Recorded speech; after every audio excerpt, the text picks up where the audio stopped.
ایک اینی جی پڑیا ہے امام حنیفہ نے لکھی کتاب الفقہ الاکبر، جس میں لکھا ہے کہ رسول اللہ کے ماں باپ کفر کی حالت میں مرے ہیں، نعوذ باللہ۔ ہاں، ملا علی قاری نے باقاعدہ دفاع کی ہے کہ ہمارا امام صحیح بھونک کے گیا تھا۔ الفقہ الاکبر کا جو سکین خود مرزے نے لگایا ہے، اس میں ترجمہ لکھا ہوا ہے حضور علیہ الصلوۃ والسلام کے والدین کفر کے دور میں فوت ہوئے ہیں۔ مرزے نے اس کو یوں بنا دیا کہ وہ کفر کی حالت میں فوت ہوئے ہیں۔ ویسے بھی اس عبارت کے حوالے سے الفقہ الاکبر کے نسخوں میں اختلاف ہے، اور یہ اختلاف مرزے کی پیدائش سے بھی بہت پہلے علماء نے بیان کیا ہوا ہے، اور علماء نے ترجیح اس نسخے کو دی ہے، اس عبارت کو دی ہے جس کا مطلب یہ بنتا ہے کہ آپ علیہ الصلوۃ والسلام کے والدین فطرت پر فوت ہوئے ہیں، کفر پر فوت نہیں ہوئے۔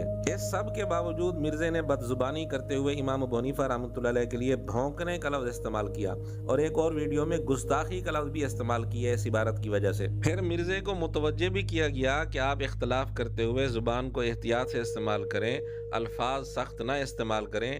اس پر مرزے نے جو جواب دیا اس کا کچھ حصہ آپ ملاحظہ کر لیں۔ میرے ایمان کا تقاضا ہے کہ میں حضور کے ماں باپ کا دفاع کروں گا، اس کے مقابلے پہ جو بھی کھڑا ہوگا انہوں لمبا پاواں گا۔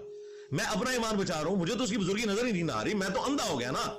جب میرے نبی کے ماں باپ کو کافر کہہ رہا ہے تو میں تو اندھا ہو گیا۔ لیکن کوئی بات نہیں، ہمارے پاس مرزے کی بدزبانی کا زبردست علاج موجود ہے جس کا جواب مرزا کبھی نہیں دے سکتا۔ سنن ابن ماجہ حدیث نمبر 1572، جس میں تذکرہ ہے کہ آپ علیہ الصلوۃ والسلام اپنی والدہ کی قبر پر گئے تھے، اور اس میں یہ تذکرہ بھی ہے کہ آپ علیہ الصلوۃ والسلام نے اللہ تعالیٰ سے اپنی والدہ کے لیے استغفار کی اجازت مانگی، لیکن اللہ نے اجازت نہیں دی۔ اس حدیث پر امام ابن ماجہ رحمۃ اللہ علیہ نے باب قائم کیا، باب ما جاء فی زیارت قبور المشرکین۔ اب ہمارا مرزا سے یہ سوال ہے کہ محدث ابن ماجہ رحمۃ اللہ علیہ نبی پاک صلی اللہ علیہ وآلہ وسلم کی والدہ کو کیا سمجھتے ہیں؟ یہ باب قائم کر کے اس کے تحت پہلی حدیث انہوں نے یہی ذکر کی ہے۔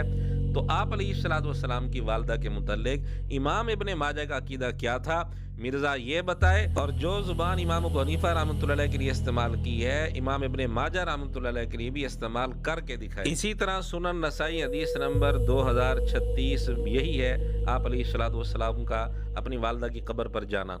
تو یہ حدیث امام نسائی رحمۃ اللہ علیہ نے لکھی اور اس پر باب قائم کیا، زیارت قبر المشرک، اور اس باب کے تحت صرف یہی حدیث ہے، کوئی اور حدیث نہیں ہے۔ اسی طرح امام نسائی رحمۃ اللہ علیہ نے السنن الکبریٰ میں بھی یہی باب اس حدیث پر قائم کیا، زیارت قبر المشرک۔ اب اگر مرزا اپنی بات میں واقعی مخلص ہے تو کیا مرزے کے ایمان کا یہ تقاضا نہیں ہے کہ امام نسائی، امام ابن ماجہ رحمۃ اللہ علیہ ان کا نام لے کر ان کے لیے بھی بھونکنے کا لفظ استعمال کرے، اور ان کے لیے بھی گستاخی کا لفظ استعمال کرے، اور ان کے متعلق بھی لمبا پا دینے کی بات کرے جس طرح وہاں بات کر رہا تھا؟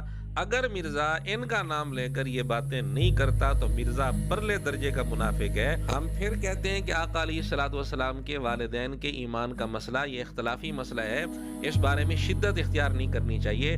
اگرچہ ہم ایمان والے قول کو ترجیح دیتے ہیں، یا ہم کہتے ہیں کم از کم یہ کہ خاموشی اختیار کی جائے، لیکن اس کے باوجود ہم اس بارے میں شدت اختیار نہیں کرتے۔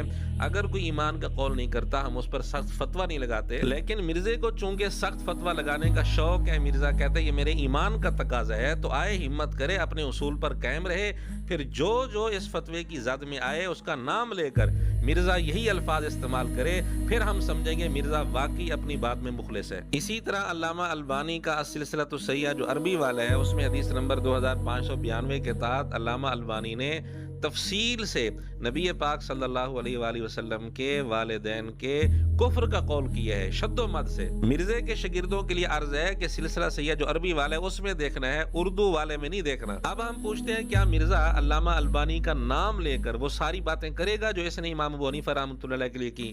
کیا مرزا کہے گا کہ علامہ البانی بھونک کر گیا ہے؟ کیا مرزا کہے گا کہ امام نسائی، امام ابن ماجہ اور علامہ البانی میں ان کو لمبا پا دوں گا وغیرہ وغیرہ؟ بہرحال مرزے کے شاگرد ہمت کریں، مرزے کی زبان سے وہ سارے فتوے ان تینوں کے متعلق لگوائیں جو اس نے امام ابو حنیفہ رحمۃ اللہ علیہ پر لگائے تھے اور جو زبان استعمال کی تھی۔ اگر مرزا یہ ساری باتیں ان کے متعلق نہیں کرتا تو خود ہی بتا دیں کہ مرزا منافق ہے یا نہیں۔